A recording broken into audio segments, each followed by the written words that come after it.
और तुम में से जो लोग वफात पा जाएं और अपनी बीवियां छोड़ जाएं, तो वह औरतें अपने आप को 4 महीने और 10 दिन रोक कर रखें। फिर जब वह अपनी मुद्दत पूरी कर लें तो तुम पर कोई गुनाह नहीं उस बात में जो वह अपने बारे में अच्छे तरीके से करें, और अल्लाह तुम्हारे कामों से खबरदार है।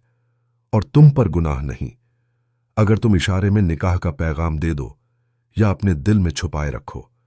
अल्लाह जानता है कि तुम उनका जिक्र करोगे, लेकिन उनसे छुपकर वादा न करो, सिवाय इसके कि कोई अच्छी बात कह दो। और निकाह का पक्का इरादा उस वक्त तक न करो जब तक मुद्दत पूरी न हो जाए। और जान लो कि अल्लाह तुम्हारे दिलों की बात जानता है, तो उससे डरते रहो। और जान लो कि अल्लाह बख्शने वाला, बर्दाश्त करने वाला है। तुम पर गुनाह नहीं अगर तुम औरतों को हाथ लगाने से पहले या मेहर तय करने से पहले तलाक दे दो, लेकिन उन्हें कुछ न कुछ फायदा दे दो। मालदार अपनी हैसियत के मुताबिक और तंग दस्त अपनी हैसियत के मुताबिक, यह भले लोगों पर हक है।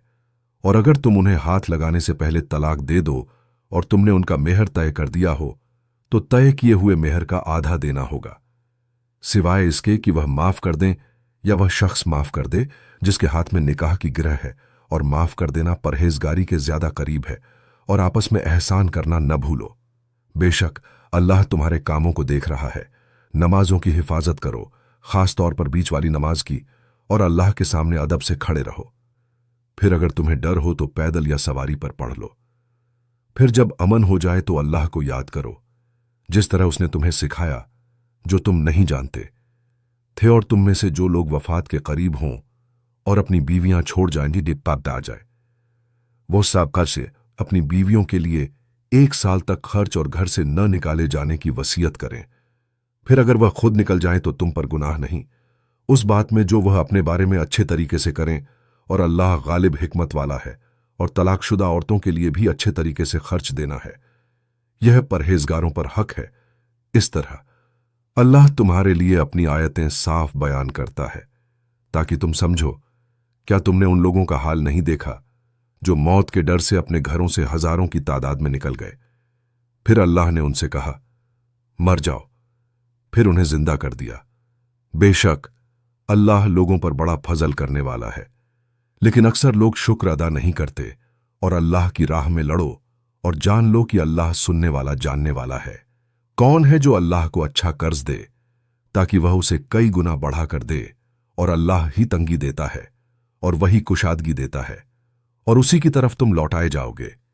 क्या तुमने बनी इस्राएल के सरदारों को नहीं देखा? मूसा के बाद जब उन्होंने अपने नबी से कहा कि हमारे लिए एक बादशाह मुकर्रर कर दो ताकि हम अल्लाह की राह में लड़ें, उसने कहा, क्या ऐसा तो नहीं कि अगर तुम पर लड़ाई लिख दी जाए तो तुम ना लड़ो? उन्होंने कहा, हम क्यों न लड़ेंगे, जबकि हमें अपने घरों और अपने बच्चों से निकाला गया है। फिर जब उन पर लड़ाई लिख दी गई तो थोड़े लोगों के सिवा सब फिर गए। और अल्लाह जालिमों को जानता है। और उनके नबी ने उनसे कहा, बेशक अल्लाह ने तुम्हारे लिए तालूत को बादशाह मुकर्रर किया है। उन्होंने कहा, उस पर हमसे ज्यादा हक कैसे हो सकता है, जबकि हम बादशाही के ज्यादा हकदार हैं और उसे माल की भी ज्यादा कुशादगी नहीं दी गई। नबी ने कहा, अल्लाह ने उसे तुम पर चुना है और उसे इल्म और जिस्म में कुशादगी दी है। और अल्लाह जिसे चाहता है अपना मुल्क देता है। और अल्लाह बड़ी वुसात वाला जानने वाला है। और उनके नबी ने उनसे कहा कि उसकी बादशाही की निशानी यह है कि तुम्हारे पास वह संदूक आएगा जिसमें तुम्हारे रब की तरफ से दिल का सुकून होगा, और मूसा और हारून के घर वालों की छोड़ी हुई चीजों का कुछ हिस्सा होगा, उसे फरिश्ते उठाए होंगे। इसमें तुम्हारे लिए बड़ी निशानी है अगर तुम ईमान वाले हो। फिर जब तालूत फौज लेकर निकला तो उसने कहा, अल्लाह तुम्हें एक नदी के जरिए आजमाएगा, जो उसमें से पिएगा वह मुझसे नहीं, और जो उसका स्वाद भी न ले वह मुझसे है, मगर जो हाथ से एक चुल्लू ले ले। फिर उन्होंने उसमें से पिया सिवाय थोड़े लोगों के। फिर जब वह और ईमान वाले लोग नदी पार कर गए तो कुछ ने कहा, आज हम में जालूत और उसकी फौज का मुकाबला करने की ताकत नहीं। जो लोग यकीन रखते थे कि उन्हें अल्लाह से मिलना है, उन्होंने कहा, कितनी ही छोटी जमातें अल्लाह के हुक्म से बड़ी जमातों पर गालिब आ गईं, और अल्लाह सब्र करने वालों के साथ है। और जब वह जालूत और उसकी फौज के मुकाबले में आए तो उन्होंने दुआ की, हमारे रब, हम पर सब्र उंडेल दे और हमारे कदम जमा दे और हमें इनकार करने वालों पर मदद दे। फिर उन्होंने अल्लाह के हुक्म से उन्हें शिकस्त दी और दाऊद ने जालूत को कत्ल किया और अल्लाह ने उसे बादशाही और हिकमत दी और जो चाहा उसे सिखाया।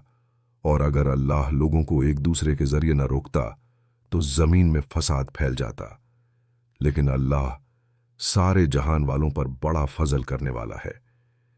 यह अल्लाह की आयतें हैं जिन्हें हम तुम पर हक के साथ पढ़ते हैं, और बेशक तुम रसूलों में से होए रसूल हैं। हमने उनमें से कुछ को कुछ पर फजीलत दी। उनमें से कुछ ऐसे हैं जिनसे अल्लाह ने कलाम किया और कुछ के दर्जे बुलंद किए। और हमने मरियम के बेटे ईसा को खुली निशानियां दी और रूहुल कुद्स से उनकी मदद की। और अगर अल्लाह चाहता तो उनके बाद वाले लोग साफ निशानियां आने के बाद आपस में न लड़ते, लेकिन उन्होंने इख्तिलाफ किया तो उनमें से कुछ ईमान लाए और कुछ ने इनकार किया। और अगर अल्लाह चाहता तो वह आपस में न लड़ते, लेकिन अल्लाह जो नीक के लिए जिन्हें चाहता है करता है।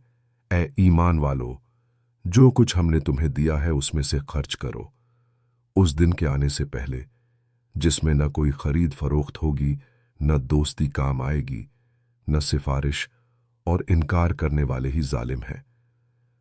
अल्लाह वह है जिसके सिवा कोई इबादत के लायक नहीं। वह जिंदा है, सबको थामे रखने वाला। उसे न ऊंघ आती है न नींद।